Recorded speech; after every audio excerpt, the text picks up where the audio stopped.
আজকে আর্জেন্টিনার খেলা, এত আর্জেন্টিনার সাপোর্টার বাংলাদেশের মধ্যে ব্রাজিল আছে নাকি? যারা করে তারা পাগল ছাগল। আর নেইমারের সেরাপ্যান করে, এটা কি গোল পায় নাকি? তুই হসপিটাল আইসিইউতে রেখে আছে, নেইমার কি এখনো খেলতে পারছে নাকি? ওটা একটা পাগল সেরাপ্যান করে, খারাপ ভালো মানুষের সেরাপ্যান করে, ওটা কাটা সেরাপ্যান করে।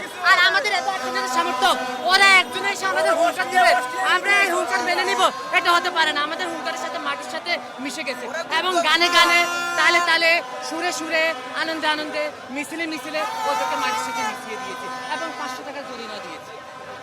500 টাকা দিলাম গো ব্রাজিল, গো খেলা দেখে।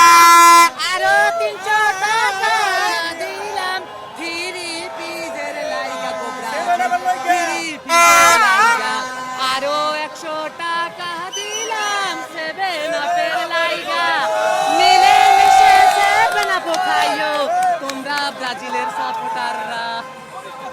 দেখছেন যে আসলে উন্মাদনাটা খুব বেশি। আসলে আমরা অবশ্যই কাম্য করবো যে যেটা আর্জেন্টিনা ব্রাজিল সমর্থক সবাই খেলা দেখতে আসবেন, সবাই এই আর্জেন্টিনা ব্রাজিলের খেলার সাথে সাথে উন্মাদনা আনন্দটা ভাগাভাগি করবেন। সেখানে কোনো খুব বেশি যুদ্ধে জড়াবেন না, বাক বিতর্কতা হবেই, মজা হবে, ফান হবে।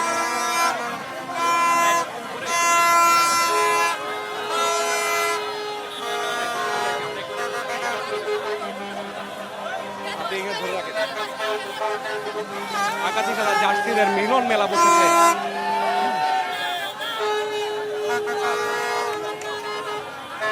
সেই মিলন মেলায় শত শত হাজারো হাজারো দর্শক আসলে ছুটে এসেছেন প্রিয় দলকে সাপোর্ট করার জন্য, প্রিয় দলের খেলা বড় পর্দায় প্রিয় দলের খেলা দেখার জন্য।